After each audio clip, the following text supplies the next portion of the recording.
কি বিষয়ে আলোচনা শুনতে চান আপনারা? আপনাদের জনপ্রতিনিধিতা আমার কাছে দাবি করেছে। দুর্নীতি, ঘুষ, সহিংসতা, সন্ত্রাস এগুলোর ব্যাপারে কোরআন সুন্নাহর সমাধান কি সেটা জানতে চেয়েছে জনপ্রতিনিধি। তো যেহেতু জনপ্রতিনিধি জনগণের প্রতিনিধি, সেজন্য আমি মনে করি এটা আপনাদেরও কথা, সেই কথাগুলি শুনবো।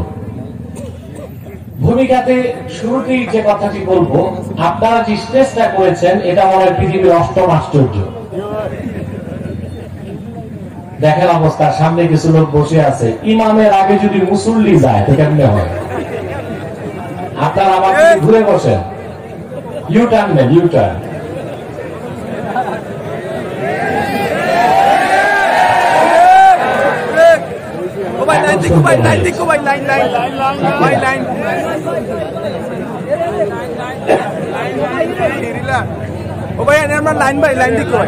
ইউটিউবারদেরকে বলবো তোমরা বসে যাও। হ্যাঁ হ্যাঁ, তোমাদের ডিস্টার্ব হবে না ইনশাআল্লাহ। ওদের ইনস্ট্রুমেন্ট আবার নষ্ট করবেন না। সম্মানিত সুধী, আমরা আজকে কোরআন কারীম থেকে কথা শুনবো। তা হবে আমাদের দিক ও নির্দেশনা, ব্যক্তি জীবন, সমাজ জীবন, রাষ্ট্র জীবনে। বলেন আলহামদুলিল্লাহ। ভূমিকাতে যে কথাটি না বললেই নয়, এই যে এসেছেন, বসে আছেন, কি জন্য? বাংলাদেশে এখন কথা উঠে লাখ লাখ টাকা খরচ করে মাহফিল করে লাভ কি? অনেকের গায়ে যন্ত্রণা হচ্ছে, মাহফিল বাড়তেছে, পালা গান কমতেছে, যাত্রা থিয়েটার কমতেছে। তাদের মনের যন্ত্রণা কোথায় তা বুঝি, মানুষের যে ভিতরের যন্ত্রণা কোথায় এটা আমি বুঝি। তাদের যন্ত্রণা হচ্ছে মাহফিল বাড়তেছে, আউল বাউল ফাউলদের দিন শেষ, কোরআনপন্থীদের বাংলাদেশ। এই জন্য তাদের এখন যন্ত্রণা হচ্ছে মাহফিল কেন বাড়তেছে, গান বাদ্য কেন কমতেছে। শুনেছেন আপনারা কে যে বলেছে, ঠিক কিনা? মাহফিল যত বাড়বে আল্লাহ রহমত তত বাড়বে, এটা বিশ্বাস করেন? কথা বলেন। কোরআনের মাহফিল যত বাড়বে তত রহমত এবং বরকত আসবে, ঠিক কিনা বলেন? এই বিশ্বাস আছে আপনাদের? দেখুন তো, নতুন ভেরিয়েন্ট অমিক্রন সারা পৃথিবীকে আঘাত করেছে। যুক্তরাজ্যে ওয়ার্ল্ড হেলথ অর্গানাইজেশনের রিপোর্ট, প্রতি 15 জনের একজন করোনা আক্রান্ত যুক্তরাজ্যে। আর যুক্তরাষ্ট্রে প্রতিদিন গড়ে 7 থেকে 8,000 মানুষ করোনায় আক্রান্ত হচ্ছে। ইটালিতে নতুন করে কয়েক লক্ষ লোক করোনায় আক্রান্ত হয়েছে, হাজার হাজার মানুষ মৃত্যুর কোলে ঢলে পড়েছে। পার্শ্ববর্তী ভারতে ওমিক্রনের আঘাতে তছনছ হয়ে যাচ্ছে, বাংলাদেশ কেন নিরাপদ? তাকে একটিবার চিন্তা করছে? খেয়াল করেন, দেখুন আরব বিশ্বকে বাদ দিলে পৃথিবীর কোথাও এত মাহফিল হয় না, বাংলাদেশে যত মাহফিল হয়। এত মসজিদ কোথাও নাই, বাংলাদেশে যত মসজিদ। এত মাদ্রাসা কোথাও নাই, বাংলাদেশে যত মাদ্রাসা। সেজন্য আমি বলবো, করোনার ভয়াবহ আযাব থেকে বাংলাদেশ বেঁচেছে, এটা কোন রাজনৈতিক কৃতিত্ব কারণ নয়। তার কারণ একটাই, লক্ষ লক্ষ মসজিদে 5 ওয়াক্ত আযানের ধ্বনি উচ্চারিত হচ্ছে বাংলাদেশে, মাদ্রাসাগুলোতে কোরআনের তেলাওয়াত হচ্ছে, আর গোটা বাংলার জনপদগুলোতে কোরআনের মাহফিল হচ্ছে বলেই করোনার গজব থেকে বাংলাদেশ বেঁচেছে। বিশ্বাস করেন? কারণ মানুষ যখন কোরআন কারীমকে কেন্দ্র করে বসে, তাদের ঈমান বাড়ে। কি বাড়ে? কোরআন শরীফ শুনলেও ঈমান বাড়ে, যদি ঈমান থাকে। যার নাই তার তো আবার বাড়বে না। কথা বুঝতেছে? আপনাদেরকে আরেকটা আদব বলে দিই, কোরআন কারীমের স্টেজে আপনারা কখনো জুতা নিয়ে উঠবেন না, খালি পায়ে উঠবেন। এটা আদব স্টেজে। যারা জুতা পায়ে উঠেছেন, জুতাগুলো খুলে পিছে রেখে দেন। সম্মানিত সুধী, তাহলে যে কথা বলছিলাম, কোরআন কারীম শুনলেও ঈমান বাড়ে, শোনালেও ঈমান। সুবহানাল্লাহ বলবেন না? আল্লাহ পাক কোরআন কারীমে বলেছেন وَإِذَا تُلِيَتْ عَلَيْهِمْ آيَاتُهُ زَادَتْهُمْ إِيمَانًا وَعَلَى رَبِّهِمْ يَتَوَكَّلُونَ মুমিনদের সামনে যখন কোরআন তেলাওয়াত হয় তো তাদের ঈমানটা বেড়ে যায়। আপনাদের ঈমান বাড়তেছে? কথা বলেন। মাতো না ভাই, বাড়তেছে? দুই, আপনারা ব্যবসা, চাকরি, দোকান, পাট, বাড়ি, ঘর, অফিস, আদালত সবকিছুকে পরিত্যাগ করে ফিরলেন কোথায়? কোরআনের দিকে। এই যে প্রত্যাবর্তন করলেন, এটা তওবা। এটা কি? তওবা মানে রুজু। তওবা মানে কি? প্রত্যাবর্তন। আপনারা দুনিয়া থেকে প্রত্যাবর্তন করলেন আল্লাহর কোরআনকে কেন্দ্র করে, এটা তওবা। এটা কি? ঈমান আর তওবা যখন একত্রিত হয়ে যায় তখন কি হয়? আল্লাহ পাক বলেন ওয়ালাউ আন্না আহলাল কুরা আমানু ওয়াত্তাকাউ লাফাতাহনা আলাইহিম বারাকাতিন মিনাস সামাই ওয়াল আরদ। আল্লাহ পাক বলেন জনপদের মানুষগুলো যদি ঈমান আনতো আর তওবা করত, আমি আকাশ ও জমিনের বরকতে সব দরজা তাদের জন্য উন্মুক্ত করে দিতাম। তাহলে কোরআনের মাহফিল হলে ঈমান বাড়ে, তওবা হয়, আর যত ঈমান আর তওবার চর্চা হয় বরকতের দরজা খুলতে থাকে। ঠিক কিনা বলে? তাহলে যারা নীতি নির্ধারক বাংলাদেশে তাদেরকে আমার রিকোয়েস্ট, থ্রেট না রিকোয়েস্ট, করোনা যত বাড়ুক মাহফিল যেন বন্ধ না হয়, মাদ্রাসা যেন বন্ধ না হয়, মসজিদ যেন বন্ধ না হয়, বরং নাইট ক্লাব বন্ধ করা হোক, জুয়ার আসর বন্ধ করা হোক, মদের বার বন্ধ করা হোক, সিনেমা হল বন্ধ করা হোক, স্টেডিয়ামের খেলা বন্ধ করা হোক। কোরআনের মাহফিল হবে, রহমত বাড়বে, বরকত হবে। ঠিক কিনা বলে?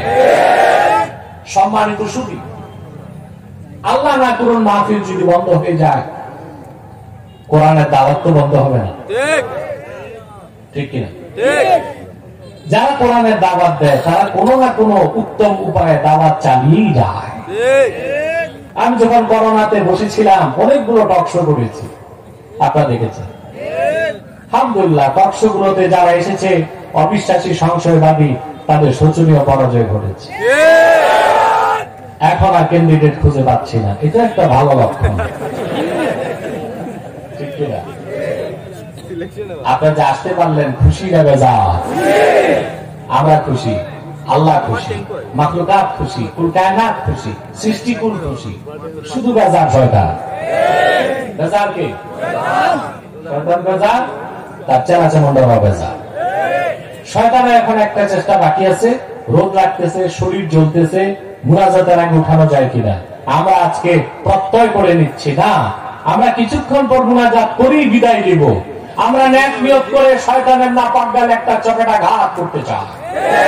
আমরা নিয়ত করছি কিছুক্ষণ পরে এই হাজার হাজার জনতা একসাথে মুনাজাত করে, গুনাহ মাফ করে, নিষ্পাপ বেহেশতি আল্লাহওয়ালা হয়ে বাড়ি যেতে চাই। কারা হাত তুলে আল্লাহ করে?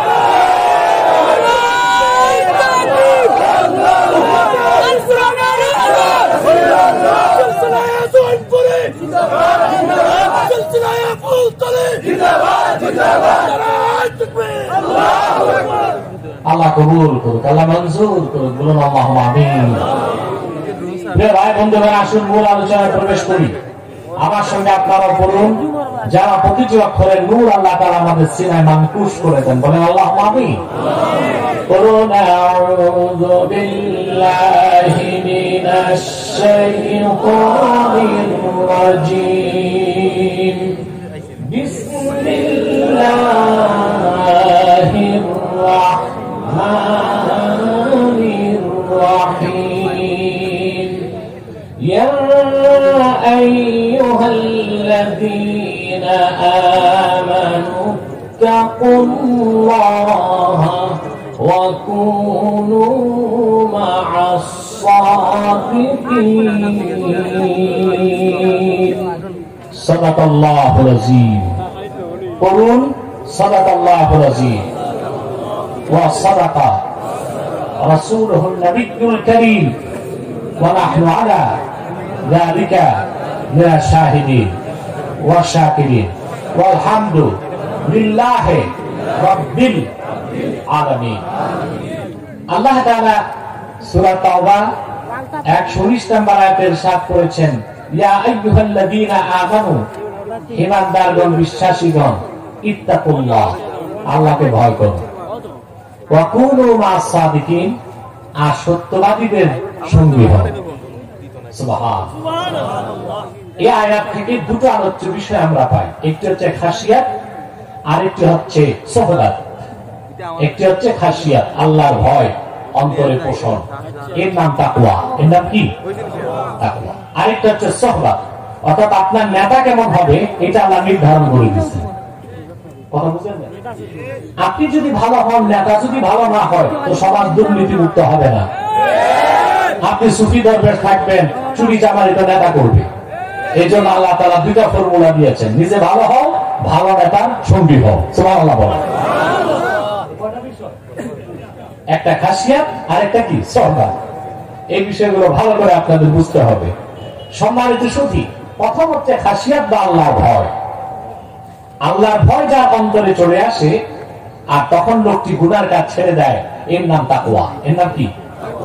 এই তাকওয়া যখন মানুষের মধ্যে আসে, সে মুত্তাকি হয়ে যায়। কি হয়ে যায়? খুব ভালো করে বুঝেন, সে কি হয়? প্রথম হচ্ছে ঈমান। প্রথম কি? সবকিছুর মূল ঈমান। আল্লাহ যত জায়গায় কোরআন কারীমে বলেছেন আল্লাহকে ভয় করো, কোন কাফের মুশরিককে বলেন নাই, মুমিনকে বলেছেন। সবচেয়ে বড় কথা, কোন কাফের মুশরিককে আল্লাহ তাআলা মুসলমান হতে বলেন নাই, বরং অবিশ্বাসী কাফের মুশরিককে বলেছেন তোমরা ঈমান আনো, আর ঈমানদারকে বলেছেন ইসলাম গ্রহণ করো, মুসলিমকে বলেছেন আল্লাহকে ভয় করো। আমি কথাটা বুঝাতে পারি না? সবকিছুর আগে কি? জোরে বলতে হবে, ঈমান। কোরআন কারীমে সব জায়গায় আল্লাহ তাআলা মানুষকে, অবিশ্বাসীকে, কাফের মুশরিককে বলেছেন ঈমান আনো। ঈমান আনলে মানুষ হয় মুমিন। কি হয়? মুমিনকে বলেছেন ইসলামে প্রবেশ করো, মুসলিম হও। সুবহানাল্লাহ। আর মানুষ যখন মুমিন হয়ে ইসলামে প্রবেশ করে, তখন তার ভিতরে আল্লাহর ভয় সৃষ্টি হয়। আর আল্লাহ বলেছেন এই ভয়টা বাড়াও।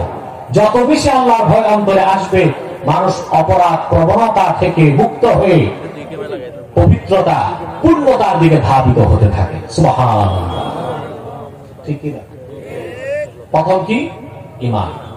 আল্লাহ তাআলা কোরআন কারীমে সেই কথাটি বলেছেন, ইয়া আইয়ুহাল্লাযীনা আমানু তাকুল্লাহা হাক্কা তুকাতিহি ওয়া লা তামুতুন্না ইল্লা ওয়া আনতুম মুসলিমুন।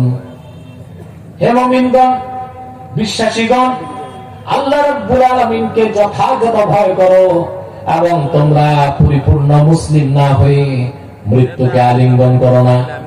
আল্লাহ আল্লাহকে ভয় করতে বলেছেন মুমিনকে। কাকে বলেছেন? মাত একটু জোরে মাথা যায় না? কাকে বলেছেন? আপনাদের গরম লাগতেছে, আল্লাহর কাছে একটু বাতাস চান, করেন আমার সাথে, আল্লাহুম্মা আরসিল ইলাইনা রিহার রাহমাহ, আল্লাহুম্মা আরসিল ইলাইনা রিহার রাহমাহ, আল্লাহুম্মা আরসিল ইলাইনা রিহার রাহমাহ, ওয়া তাকাব্বাল দুআআনা বিওয়াসিলাতি হাবিবিকা মুহাম্মদ সাল্লাল্লাহু আলাইহি ওয়াসাল্লাম রাহমাতিল লিল আলামিন ওয়া আলা আলিহি ওয়া আসহাবিহি আজমাইন। একটু ধৈর্য ধরেন, আল্লাহ ঠান্ডা করে দিবেন আপনাদের। আমিন। সম্মানিত সুধী, তাহলে আল্লাহ তাআলা মুমিনকে বলেছেন আল্লাহকে ভয় করো, ঠিক কি না? একই কথা আল্লাহ রাব্বুল আলামিন অন্যত্র বলেন, ইয়া আইয়ুহাল্লাযীনা আমানু তাকুল্লাহা ওয়া কুলু কওলান সাদীদা। হে বিশ্বাসীগণ, হে মুমিনগণ, আল্লাহকে ভয় করো, আর কুলু কওলান সাদীদা, আর কুলু কওলান লাইসা ফীহি ইউজাজ, আর সোজা কথা বলো, সিধা কথা বলো, সত্য কথা বলো, স্ট্রেট কথা বলো। যে কথায় বক্রতা আছে সেই কথা বলো না। হক কথা বলার ক্ষেত্রে তিনটা চাইও না, পাশ কেটে যেও না। যা হক যা সত্যতা বলে দাও, ঠিক কিনা? কিন্তু মনে রাখবেন, কথা যত সিধা তত বেশি অসুবিধা।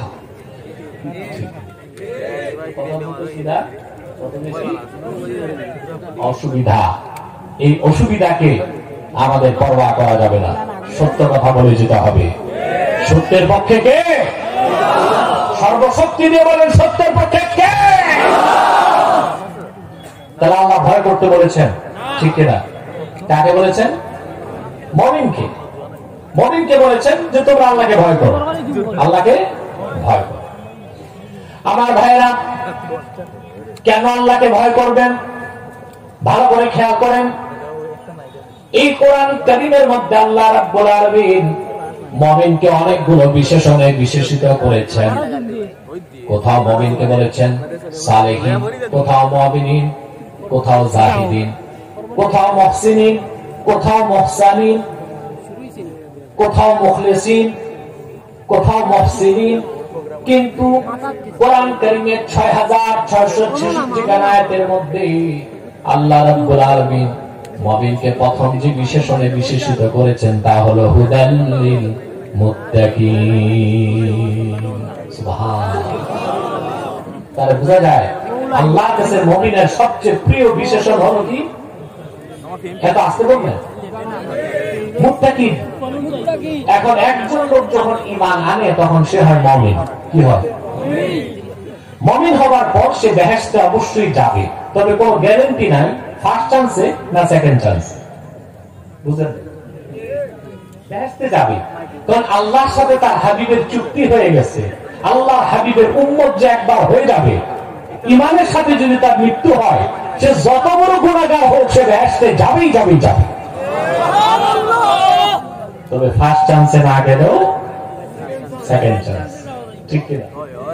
আল্লাহর সাথে তার হাবিবের এটা চুক্তি হয়ে গেছে। সুবহানাল্লাহ বলবেন না? আল্লাহ রাব্বুল আলামিন কোরআন কারীমে বলেন, ওয়ালা সাওফা ইউতিকা রাব্বুকা ফাতারদা। মুহাম্মদ সাল্লাল্লাহু আলাইহি ওয়াসাল্লাম, আপনার রব আল্লাহ পাক আপনাকে হাসরে এত দিবেন আপনি রাজি হয়ে যাবেন, খুশি হয়ে যাবেন।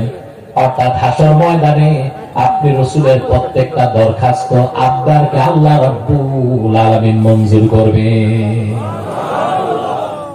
সূরা দোহাতে এই আয়াত নাযিলের পরে আল্লাহর হাবিব সাহাবায়ে কেরামকে ডাক দিয়ে বললেন, সাহাবায়ে কেরামকে আল্লাহর হাবিব ডেকে বললেন, আল্লাহ পাক আমার সঙ্গে ওয়াদা করেছেন কাল হাসর ময়দানে যতক্ষণ আমি রাসূল রাজি না হব আমার কথা তিনি শুনতেই থাকবেন।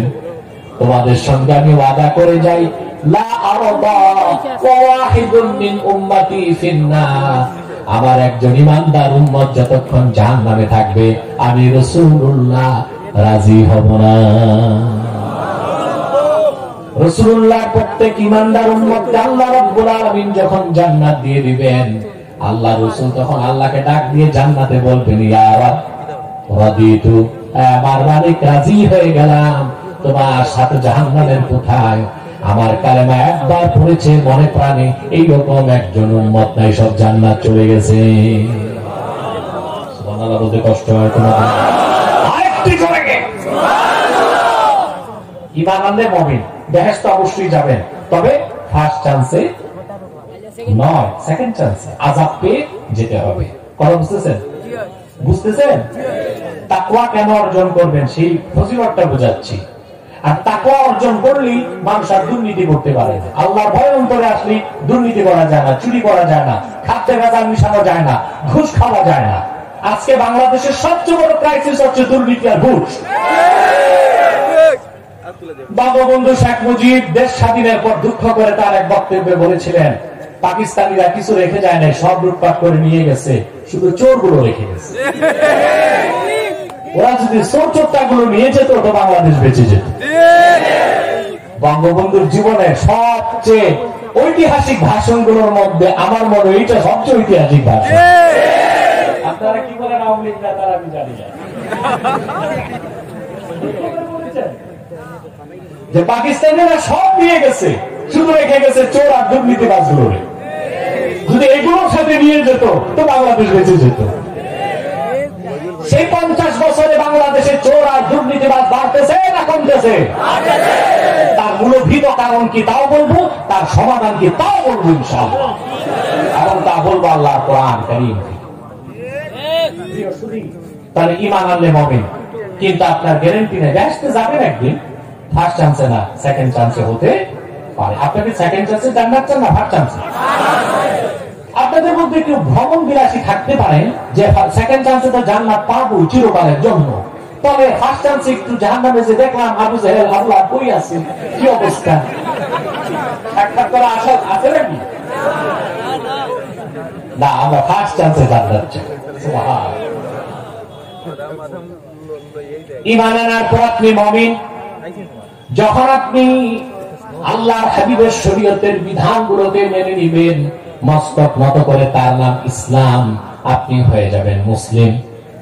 তখন আল্লাহর পক্ষ থেকে আপনাকে বেহেশতে যাওয়ার সুযোগ দেওয়া হবে ফার্স্ট চান্সে, তবে হিসাব হবে কঠিন। হিসাব হবে কিন্তু আপনি মুমিন হবার পর, মুসলিম হবার পরে, যখন জীবনের সকল ক্ষেত্রে আমার আল্লাহর ভয় অন্তরে পোষণ করে চলবেন, আপনি হয়ে যাবেন মুহসিন, মুত্তাকি। আল্লাহ আপনার সাথে ওয়াদা করেছেন বিনা আযাবে বিনা হিসাবে আল্লাহ পাক আপনাকে জান্নাত দিয়ে দিবেন। তাহলে আমাদের এখন করণীয় কি? এইম অফ লাইফ কি হবে? জীবনের লক্ষ্য উদ্দেশ্য। আপনারা একটা রচনা পড়ছেন না 9-10 এইম অফ লাইফ? কথা বলেন। কেউ ডাক্তার, কেউ ইঞ্জিনিয়ার, কেউ ব্যারিস্টার, কেউ উকিল, এগুলো বলছে, আপনারা লিখছেন, ঠিক কিনা? কথা বলেন না? কিন্তু আসলে আমাদের এইম অফ লাইফ কি হবে? এই পৃথিবীটাই কি আমাদের জাগতিক পৃথিবীটাই কি সবকিছু? আমরা এই পৃথিবীতে সবকিছু আমরা করব, দুনিয়াদারি, ব্যবসা, চাকরি, রাজনীতি, অর্থনীতি, সমাজনীতি সব করব, কিন্তু আমরা ইহজাগতিক না, আমরা পরজাগতিক। আমাদের সব কাজকর্ম হবে আখিরাতের জন্য। যারা সেকুলারিস্ট তার ইহজাগতিক, তারা মনে করে এই জীবনটাই জীবন, এরপর আর কোন জীবন নেই। না, আমি মুসলিম, আমার বিশ্বাস আমার আসল জীবনটা সামনে। এই জীবনের পর আরেকটি জীবনের শুরু হবে, ওই জীবনের কোন শেষ নাই। কথা বুঝতেছেন? তাহলে আপনি মুমিন হবার পর, মুসলিম হবার পর যদি মুত্তাকি হতে পারেন, মুহসিন, আল্লাহ আপনার সাথে ওয়াদা করে ফেলছেন যে আপনাকে আল্লাহ বিনা আযাবে বিনা হিসাবে ফার্স্ট চান্সে জান্নাত দিবেন। তাই আমাদের এইম অফ লাইফ কি হবে? শুধু মুমিন হব, মুসলিম হব না মুহসিন হব? ওই যে মুহসিন হবার জন্য অবশ্যই আপনাকে আল্লাহর ভয় অন্তরে পোষণ করতে হবে, যার নাম তাকওয়া। জানেন কি আমার ভাইয়েরা, ভালো করে খেয়াল করেন, আল্লাহ পাক কোরআন কারীমে বলেন ওয়াসারিউ ইলা মাগফিরাতিম মির রাব্বিকুম ওয়া জান্নাতিন আরদুহাস সামাওয়াতু ওয়াল আরদ উইদ্দাত লিল মুত্তাকিন। আল্লাহ পাক বলেন, মুমিনগণ, তোমরা আল্লাহ রাব্বুল আলামিনের জান্নাত এবং মাগফিরাতের দিকে দ্রুত দৌড়াও। সুবহানাল্লাহ। সারাআ ইউসারিউ মুসারাআ, প্রতিযোগিতার সাথে দৌড়ানো। সুবহানাল্লাহ। আমরা আখিরাতের জন্য প্রতিযোগিতা করে দৌড়াই না, আমরা প্রতিযোগিতা করি কোথায়? ফুটবল খেলার মাঠে, ব্যবসা, নির্বাচনে। দেখেন না নির্বাচনে কি হচ্ছে বাংলাদেশে? এই যদি হয় গণতন্ত্র আর নির্বাচন, মানুষ মারার নির্বাচন, এইরকম গণতন্ত্রকে তো ঝাড়ু ঝাঁটা দিয়ে বিদায় করা দরকার। আশ্চর্য কথা, মানুষ মানুষ মেরে ফেলতেছে নির্বাচনে জেতার জন্য।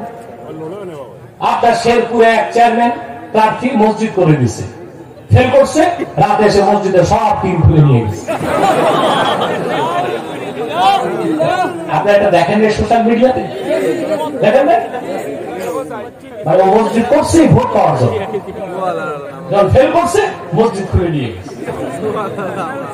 ওর শুধু আখিরাত যায় নাই, দুনিয়া তো গেছে, আখিরাত তো গেছে, ঠিক কিনা? আল্লাহ পাক বলেন সারিউ ওয়াসারিউ ইলা মাগফিরাতিম মির রাব্বিকুম, তোমরা তোমাদের রবের মাগফিরাতের দিকে দ্রুত দৌড়াও, ও জান্নাত, জান্নাতের দিকে দৌড়াও। কেমন জান্নাত? আরদুহাস সামাওয়াতু ওয়াল আরদ, যে জান্নাতের প্রশস্ততা আকাশ ও জমিনের প্রশস্ততার সমান। উইদ্দাত লিল মুত্তাকিন, ওই বেহেশতটা বানানোই হয়েছে মুত্তাকিদের জন্য। সেই মুত্তাকিদের চরিত্র কি হবে আল্লাহ তা বলে দিয়েছেন। الذين ينفقون في السراء والضراء والكاظمين الغيظ والعافين عن الناس والله يحب المحسنين। ওই সব মুত্তাকি মানুষগুলোর চরিত্র কি? যারা তারা সুখের সময় দুঃখের সময় সম্পদ থাকলেও না থাকলেও মানব সেবায় খরচ করে। সুবহানাল্লাহ। তাহলে যে আল্লাহকে ভয় পায় মুত্তাকি, সে তো মানুষকে খাওয়াবে, মানুষের মুখ থেকে খাদ্য কেড়ে নিতে পারে না, মানুষের খাদ্যে ভেজাল মিশাতে পারে না, সে ফাইল ঠেকায় দুর্নীতির নামে ঘুষ খেতে পারে না। আমার দৃষ্টিতে পিস্তল ঠেকায় ডাকাতি করা যত বড় অপরাধ, তার চেয়ে বড় অপরাধ কলম ঠেকিয়ে ফাইল ঠেকিয়ে ঘুষ খাওয়া। ঠিক কিনা বলে?